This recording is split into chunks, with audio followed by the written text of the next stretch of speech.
Irmãos queridos, eu convido a igreja a abrirmos a palavra de Deus na carta de Paulo a Tito, capítulo 1.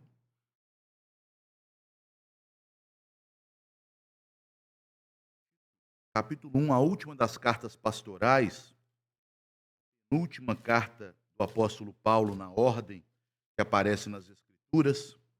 Nós vamos ler hoje apenas o versículo 5, capítulo 1, verso 5.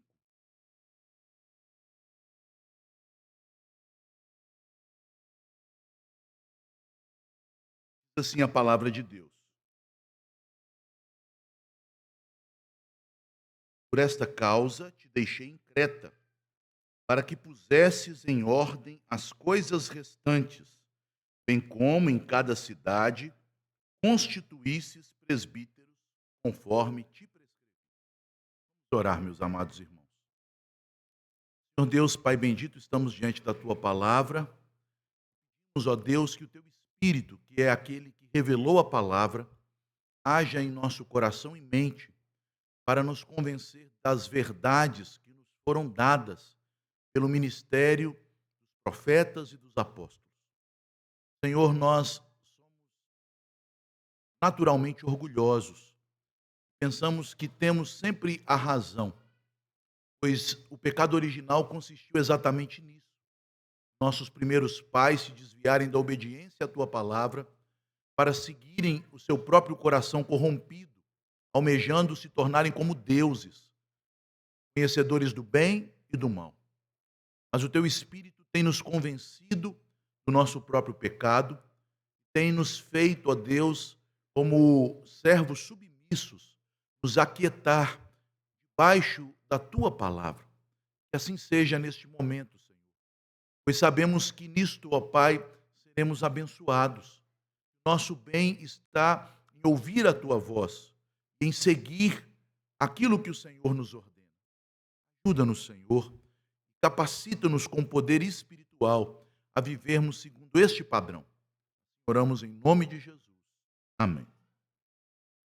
Meus amados irmãos, a Constituição da nossa igreja, no artigo 111, em seu parágrafo único, diz que compete ao Conselho da Igreja Presbiteriana convocar eleições para podermos escolher oficiais, presbíteros e diáconos. O Conselho, então, convoca a Assembleia e também compete ao Conselho indicar nomes para que sejam submetidos ao escrutínio da Assembleia.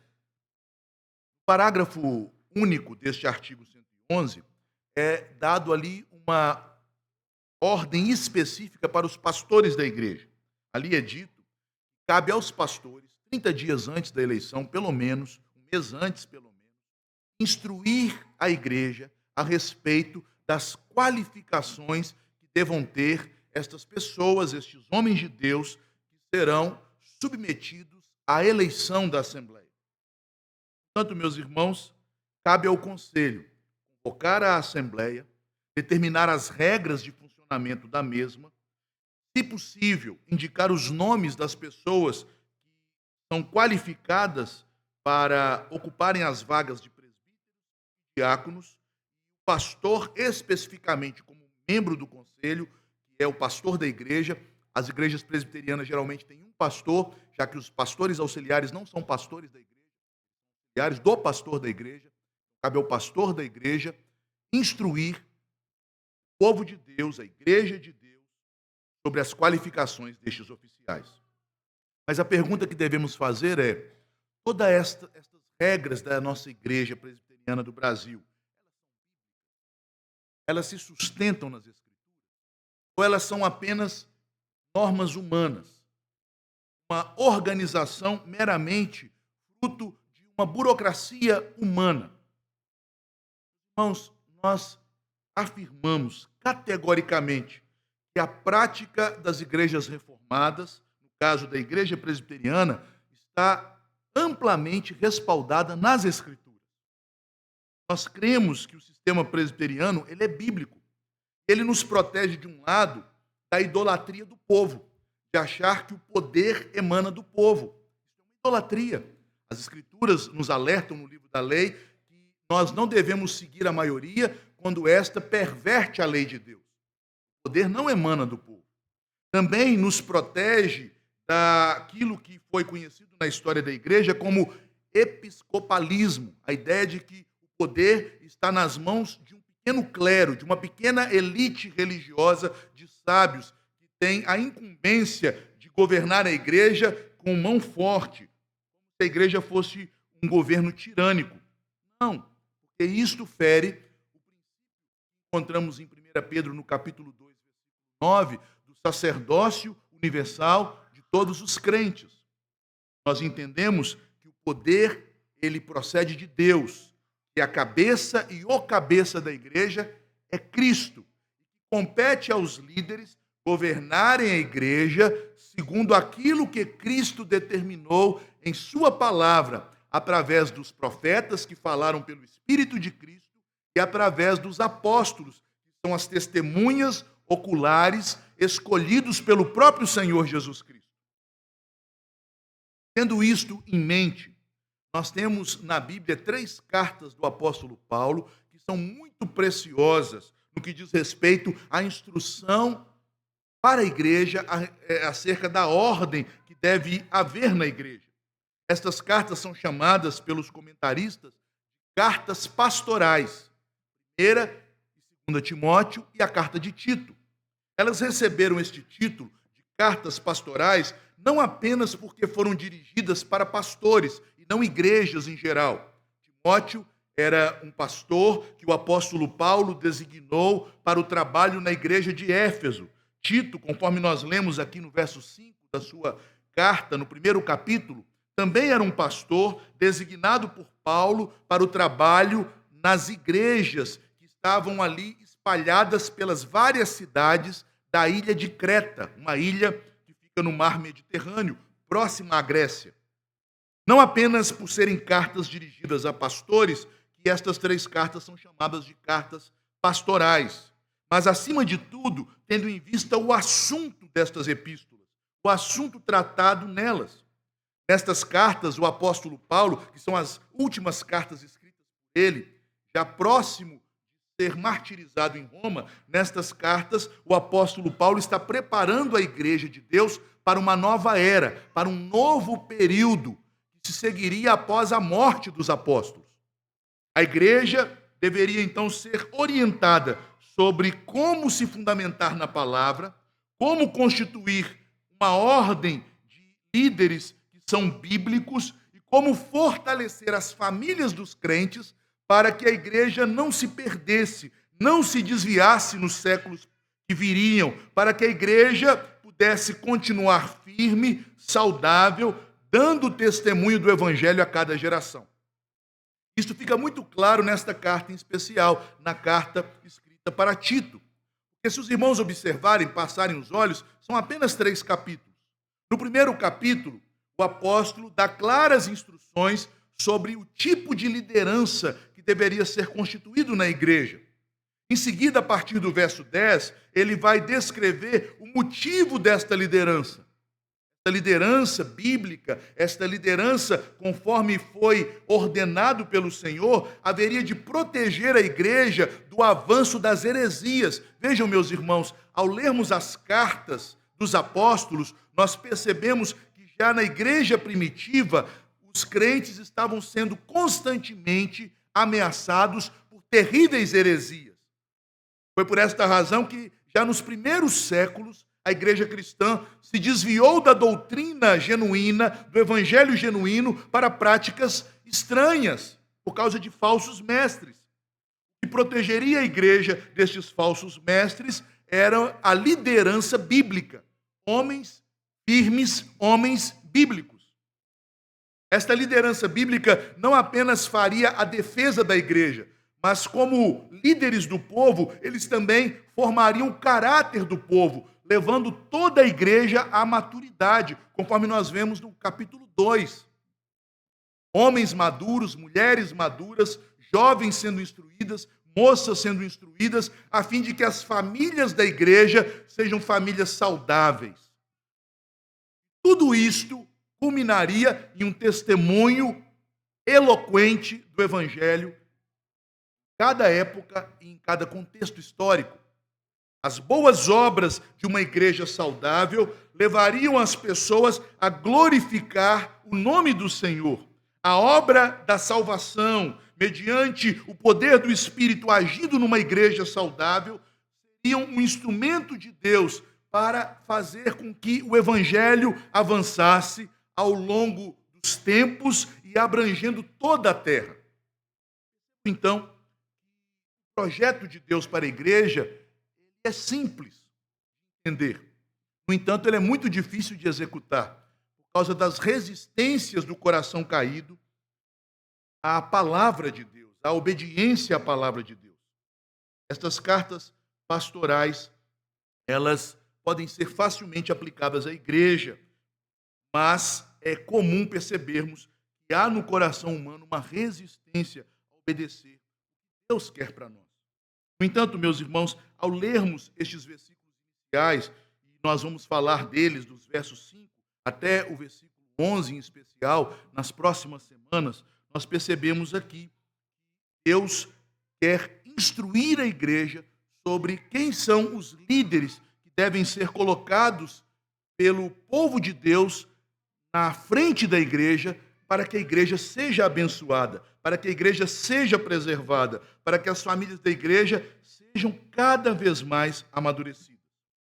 No versículo 5 que nós acabamos de ler, nós lemos que a liderança ela deve ser escolhida de acordo com a ordem dada por Deus, de acordo com a prescrição divina, não segundo os desejos, segundo a vontade, segundo os caprichos do homem, mas segundo o que Deus determinou. No versículo 6, e na primeira parte do versículo 7, nós temos ali a família deste líder. A família do líder é colocado como principal ponto para que eles sejam escolhidos. Em terceiro lugar, nos versículos 7, na sua segunda parte, e 8, nós temos a descrição do caráter deste líder. Este caráter, ele é evidenciado na família, conforme o versículo 7, em sua primeira palavra, indica, com esta conjunção por quê. Como eu posso saber que um homem tem este caráter irrepreensível? Deus tem dado a ele os frutos deste caráter em sua família. E por fim, nos versículos 9 a 11, nós vamos ter o trabalho destes líderes. O que eles devem fazer? Então, líderes que Deus instituiu conforme sua palavra, líderes que têm um determinado padrão de família, líderes que têm já um caráter cristão maduro e líderes que têm uma missão, um trabalho a executar. É o que nós encontramos aqui nesta carta de Tito, em seu primeiro capítulo. Mas hoje nós vamos nos deter apenas neste verso 5. E aqui nós encontramos a ideia de que a igreja bíblica necessita de uma liderança ordenada segundo a palavra. A igreja bíblica necessita de uma liderança ordenada segundo a palavra. A liderança não deve ser formada pelos amigos do pastor ou pelos amigos da igreja. A liderança deve ser formada por aqueles que Deus escolheu e que podem ser reconhecidos pela obra de Deus em sua família, em seu caráter e pelos dons que Deus tem dado a eles. Esta é a ideia central. Primeiramente, meus irmãos, nós encontramos aqui o apóstolo Paulo dizendo a Tito: por esta causa te deixei em Creta. Vejam que, ao demonstrar a questão da instituição de uma liderança como a causa de um pastor estar na igreja, o apóstolo quer que entendamos que bons líderes da igreja formam liderança.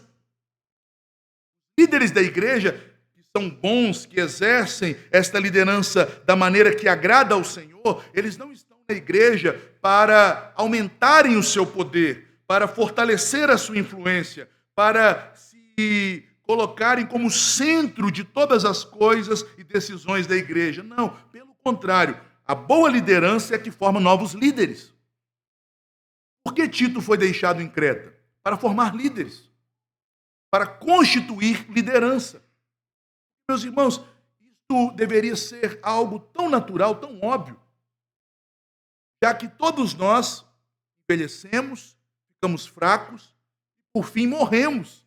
Mas líderes que são autocentrados praticamente querem levar a igreja para o túmulo junto com eles. Se cria uma igreja totalmente em torno deles, dependente deles.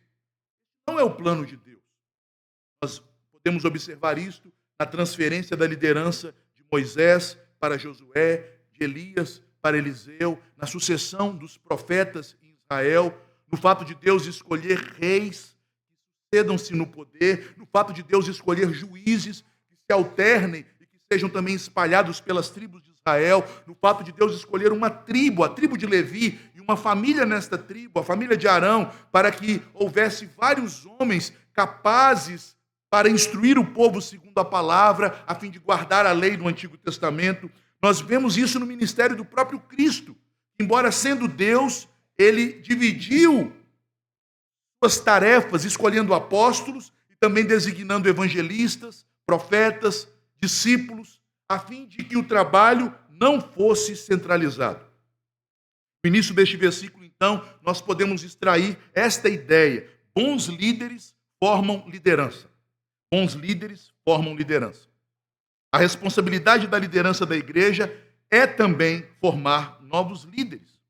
Nós encontramos esta verdade claramente em Efésios 4, a partir do verso 11, quando o apóstolo Paulo nos diz que Deus, através de Cristo, derrama na igreja dons espirituais para que a igreja tenha líderes. Ele diz apóstolos, profetas, evangelistas, pastores e mestres.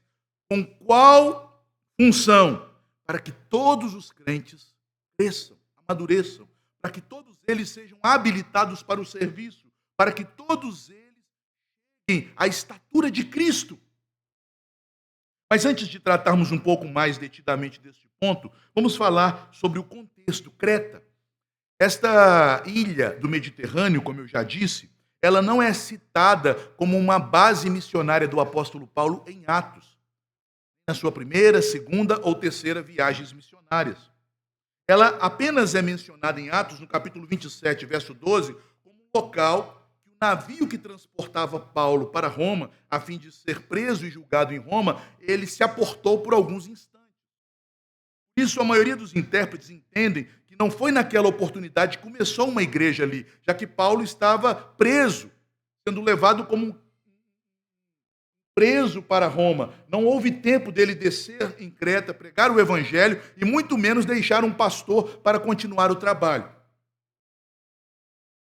É necessário concluirmos que após a primeira prisão de Paulo em Roma, que é narrada em Atos, Paulo foi solto. E assim pensam a maioria dos intérpretes conservadores das Escrituras.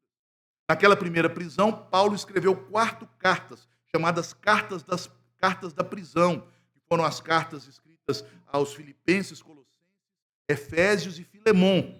Mas após sua saída, ele faz uma 4ª viagem missionária, que não está registrada no livro de Atos. E nesta 4ª viagem missionária, ele vai a Creta. E ali ele prega o evangelho de Deus. Mas tendo que ir para Jerusalém e para as igrejas de Antioquia e da Galácia, ele não consegue consolidar o trabalho ali, tal como havia feito em outras igrejas.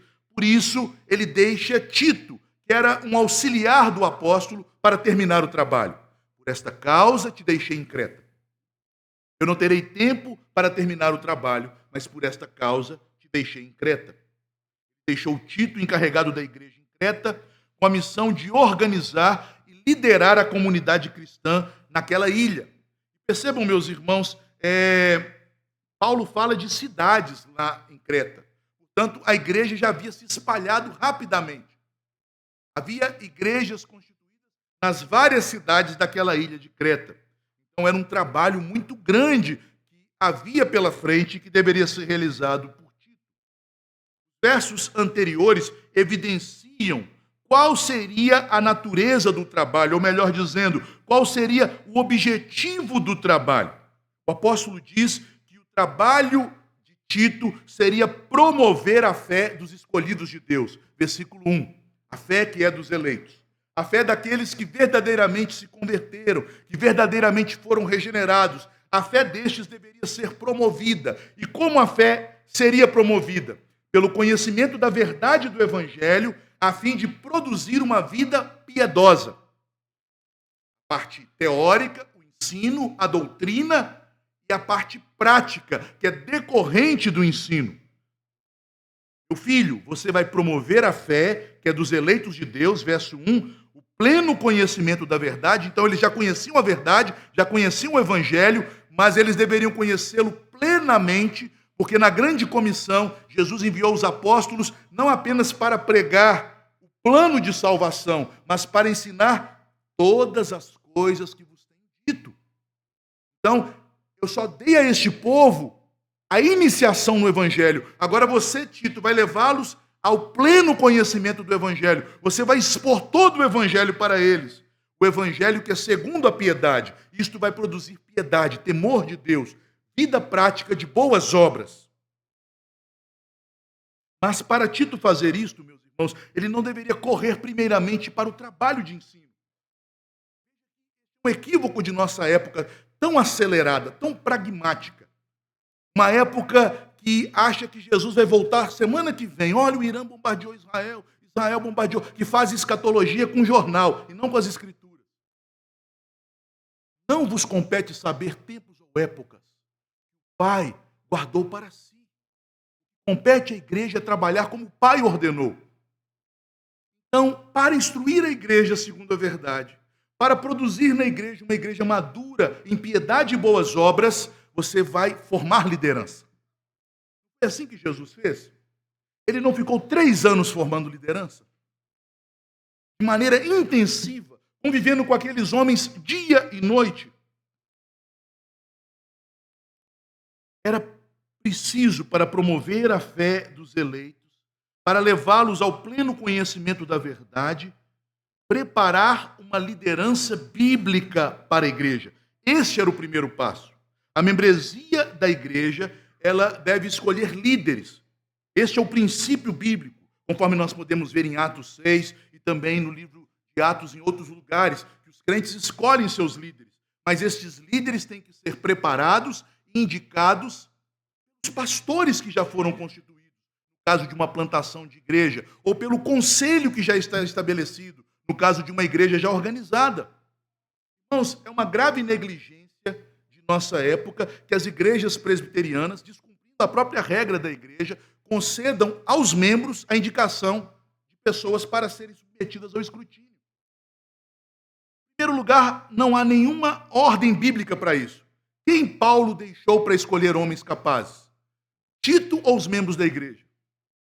Líder.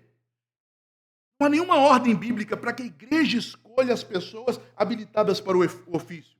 A quem Paulo deu ordens para ver se as qualificações haviam na vida daquelas pessoas a fim de que elas pudessem ser indicadas para o pleito em Éfeso? Timóteo.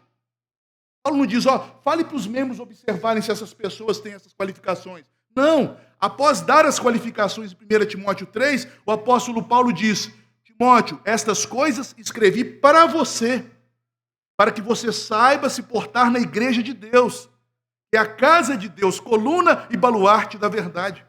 Ele não escreveu para a igreja em geral, ele escreveu para Timóteo, Tito, dando instruções à liderança para formarem liderança, para indicarem ao povo liderança. Não compete aos membros indicar esses líderes, pois não é tarefa dos membros prepará-los. São membros que preparam líderes. Líderes que preparam líderes. Líderes que qualificam líderes. Irmãos, isso é algo que deveria ser tão facilmente concluído por nós. Que constrangimento é causado na igreja quando um nome é indicado um membro da igreja e depois esse nome não passa para a assembleia para ser votado. Aí a pessoa pergunta, por que fulano não passou? Será que o conselho tem que falar, olha, porque ele está tendo um problema grave com o filho dele? Ou porque ele está em vias de um divórcio? Ou porque ele nunca deu dízimo na igreja? Como que ele vai administrar os recursos da igreja se ele é infiel com os recursos dele? O conselho pode expor os seus membros para a assembleia? É antiético e até pecaminoso. Torna a igreja uma igreja fofoqueira, mexeriqueira. Isso compete à liderança. Pastorear, conhecer os problemas, tratar dos problemas, perceber aqueles que estão maduros e então conversar com eles, ver se há neles o desejo, a aspiração para o oficialato, e, enfim, treiná-los e apresentá-los à igreja para serem confirmados pela igreja. Liderança bíblica forma liderança. O segundo princípio vem a seguir: para que pusesses em ordem as coisas restantes. Com esta declaração, nós podemos inferir que a liderança bíblica contribui para a ordem e bem da igreja. Uma liderança bíblica contribui para a ordem e o bem da igreja. A liderança bíblica tanto faz parte da ordem da igreja, ela é ordenada conforme está nas Escrituras, quanto contribui para gerar mais ordem na igreja. Quando o apóstolo Paulo trata do tema do culto, que era tão bagunçado, tão desordenado em Corinto, ele termina as exortações sobre o culto em 1 Coríntios 14, dizendo: tudo fazei na igreja com ordem. Ordem significa de acordo com a palavra, com decência. O verbo usado aqui por Paulo é traduzido por uma expressão pôr em ordem, é um verbo só na língua grega. É o verbo que tem na sua raiz a palavra orto, que é uma palavra comum no português. Ortodontia, a raiz, colocar os dentes alinhados, corretos, saudáveis. Ortodoxo, a doutrina ou a opinião correta. A palavra orto significa exatamente isso, aquilo que é reto, correto, direito, alinhado. Essa palavra está na raiz do verbo usado pelo apóstolo Paulo, mas este verbo tem dois prefixos que dão ainda mais peso a ele. Um prefixo significa algo que vem de cima, e outro prefixo que significa através de. Portanto, a ideia do verbo, que é traduzido como colocar em ordem, seria a ideia de uma ação de cima ou através de uma ação superior para dar ordens, para conduzir. Mais uma vez, o apóstolo diz que a igreja deve ser conduzida por aqueles que foram constituídos para isso. Não pode ficar dispersa. A igreja não pode ficar sem orientação, pois então se tornarão como ovelhas que não têm pastor. A liderança da igreja recebeu de Deus a tarefa de ordenar a igreja, pois somente assim ela se tornará saudável. Vejam, meus irmãos, que a igreja é comparada no livro de Efésios, conforme temos estudado na quinta-feira, ali no final do capítulo 2, a partir do verso 19, a três coisas. Ela é comparada a um reino, quando nós somos chamados de concidadãos dos santos. Ela é comparada a uma família, família de Deus, e ela é comparada a um templo. Nós somos um santuário edificado por Deus para a sua habitação. Estas três instâncias, que são usadas como metáforas, comparações para a igreja, exigem ordem. Qual país, qual governo, qual reino pode subsistir sem ordem, sem liderança, sem direcionamento justo? Qual família, meus irmãos, pode se manter unida, coesa, se não há ordem em uma casa? Se os pais são omissos em suas funções? Se os filhos são desobedientes e intratáveis? Qual templo pode ter um culto que produza edificação, se não houver nesse culto ordem? Portanto, o termo usado pelo apóstolo Paulo indica isso. A liderança da igreja recebeu de Deus a tarefa de, uma vez ordenada, ela é ordenada para ordenar, para organizar, para colocar cada coisa no lugar que Deus determinou. Obviamente que isso é feito sem ignorância, sem grosseria, mas isso deve ser feito. Assim como os pais são insistentes em falar para os seus filhos os deveres que devem cumprir, seria uma tolice um pai dizer assim. Às vezes na nossa tolice nós falamos: eu nunca mais vou te falar isso. Como que nunca mais vai falar isso? Tem que falar. Vai escovar o dente, arruma suas coisas, vai estudar. Pai e mãe, bom, tem que ser chato, tem que insistir, sem apelar, sem ser ignorante, mas tem que ser firme, tem que ordenar. Da mesma forma, Deus quer que na igreja haja ordem. Já perceberam quantas vezes o Senhor repete para nós nas Escrituras a mesma coisa? As mesmas palavras? os mesmos mandamentos. E como o Senhor nos manda fazer com estes mandamentos em relação aos nossos filhos? Estas palavras que hoje te ordeno, lá em Deuteronômio 6, tu as inculcarás.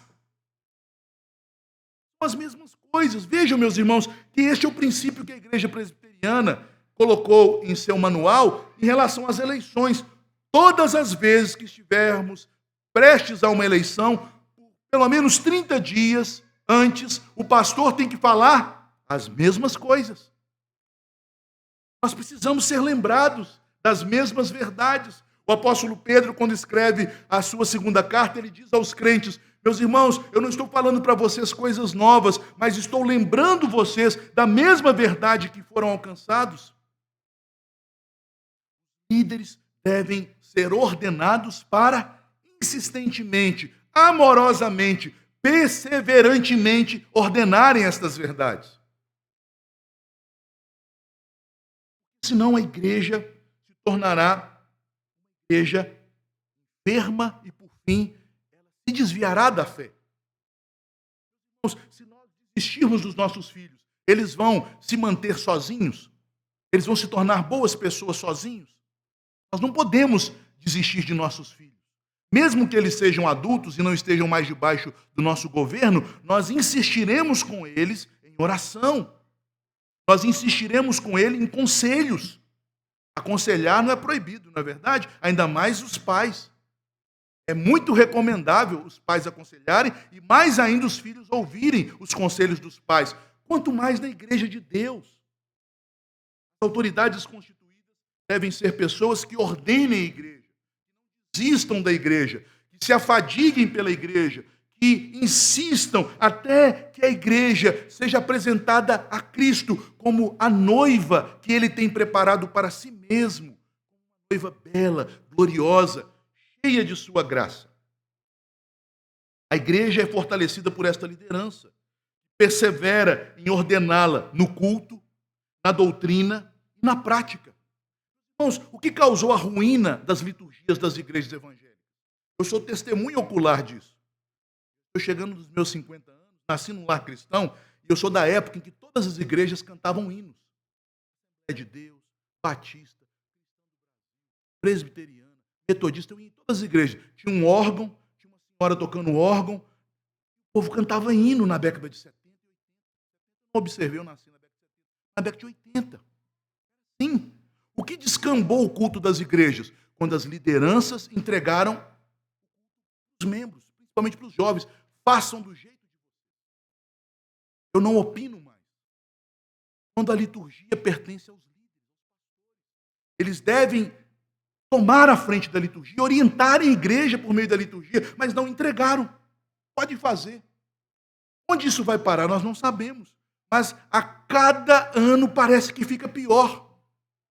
Parece que não dá mais para entendermos o que é uma igreja e o que é uma boate.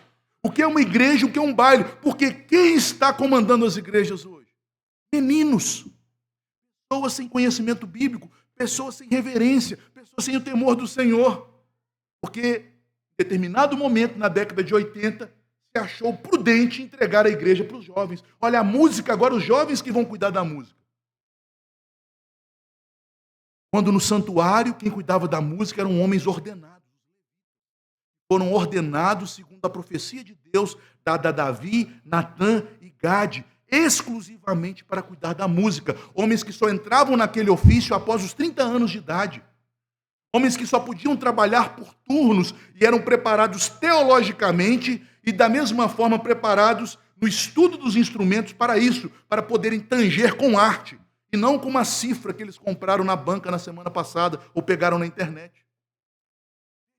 Coisas começam a se deteriorar quando não há ordem, quando não há liderança na igreja. E por fim, o apóstolo Paulo então declara no verso 15: você constitua presbíteros conforme te prescrevi. Podemos então concluir que a liderança da igreja precisa ser conforme a prescrição da palavra, conforme a palavra de Deus. Paulo encerra o verso dizendo que a liderança que deve ser constituída na igreja precisa estar debaixo de uma direção ela deve ser conforme a prescrição do apóstolo. A forma de escolha dos líderes é importante para o seu sucesso.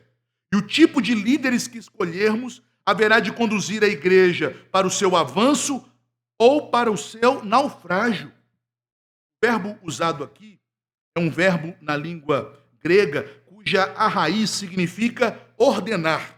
É um verbo também que tem um prefixo, que significa através. Então ele está dizendo, você vai escolher pessoas através de ordens que eu te dei.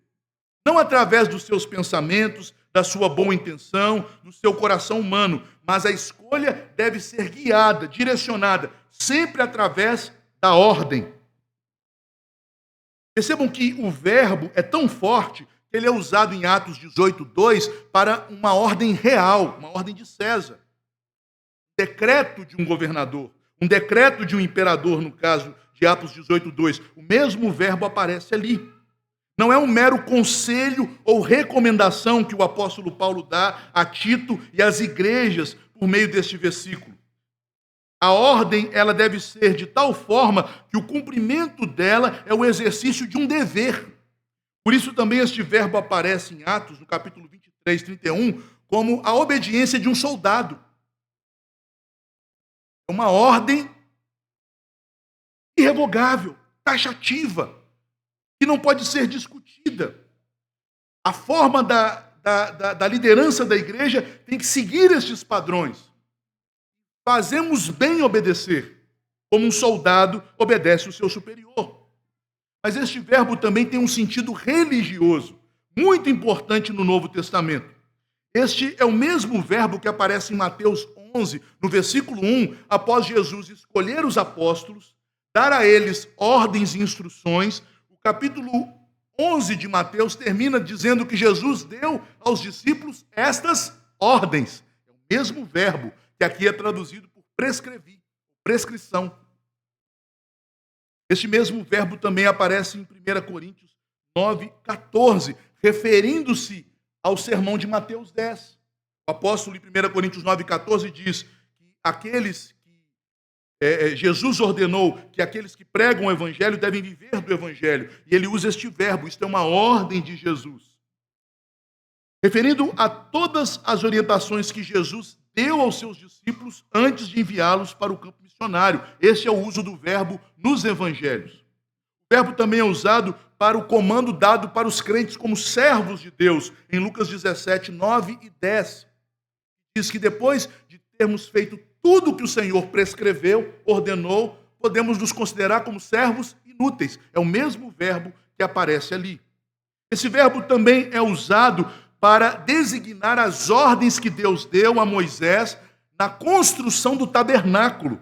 Quando Estevão, fazendo o seu discurso perante o Sinédrio, ali em Atos 7:44, ele usa este verbo para dizer que todo o tabernáculo foi construído segundo Deus prescreveu, segundo a ordem de Deus. Este verbo também é usado em relação à igreja. As instruções para a ceia, em 1 Coríntios 11:34, deveriam ser seguidas conforme o apóstolo ordenou ou prescreveu. Também este verbo nos fala da própria instituição da lei, pois em Gálatas 3:19 é dito que a lei foi promulgada, isto é, prescrita, ordenada pelo ministério dos anjos. Conclui-se então, meus irmãos, a partir de todos estes dados das Escrituras, que nos levam a entender o que significa o que o apóstolo Paulo quer que compreendamos com a expressão conforme te prescrevi, que a forma de escolhermos líderes da igreja não pode ser de qualquer maneira. Não pode ser feita como, infelizmente, as igrejas têm praticado em nossos dias. Há uma ordem vinda de Deus para isso. E não observar esta ordem acarretará em graves prejuízos para o povo de Deus. Em primeiro lugar, igrejas que nunca se tornam saudáveis, que nunca dão um bom testemunho, que, pelo contrário, às vezes são igrejas que servem como escândalo no local em que estão plantadas. Somente obedecendo à palavra de Deus poderemos encontrar bênção e segurança para a igreja. Finalizando, meus amados irmãos, eu quero fazer 4 breves aplicações. Em primeiro lugar, o texto nos ensina que os pastores e o conselho são responsáveis pela igreja. Os pastores na instrução e o conselho no treinamento e indicação de lideranças. Dar essa tarefa aos membros da igreja é um pecado de covardia e de omissão. Compete a Tito escolher líderes. Compete a Tito prepará-los. Compete a Tito instruir a igreja. Compete à igreja acolhê-los e votar neles. Em segundo lugar, a fé cristã é promovida, se desenvolve em um ambiente propício. E este local é a igreja. Uma igreja saudável, ela necessita de cuidados, tal como uma família saudável. Por isso é tão importante para a igreja e o bem-estar de seus membros uma liderança bíblica. Sem uma liderança bíblica, a igreja nunca chegará à maturidade. Em terceiro lugar, nós não temos o direito de mudar o que Deus ordenou. Se fizermos as coisas na igreja da nossa maneira, nós não receberemos bênçãos da parte de Deus, mas sua disciplina. Foi o que aconteceu com o reino de Israel, quando Jeroboão, ele corrompeu o culto verdadeiro, instituindo uma nova forma de culto, uma nova liturgia, uma nova liderança, um novo calendário. Trouxe ruína para o reino do norte, para o reino de Israel. Finalmente, Cristo, o Senhor Jesus, ele é o único cabeça da igreja. Os líderes da igreja demonstram crer na verdade de que Cristo os governa, demonstram ser submissos a Cristo apenas quando conduzem a igreja segundo a palavra de Cristo, não segundo suas opiniões ou predileções, não segundo a pressão popular, mas segundo a palavra de Cristo. Irmãos, Cristo governa a igreja, de fato, quando nós obedecemos a sua palavra. Fiquemos de pé, vamos orar e assim encerraremos o nosso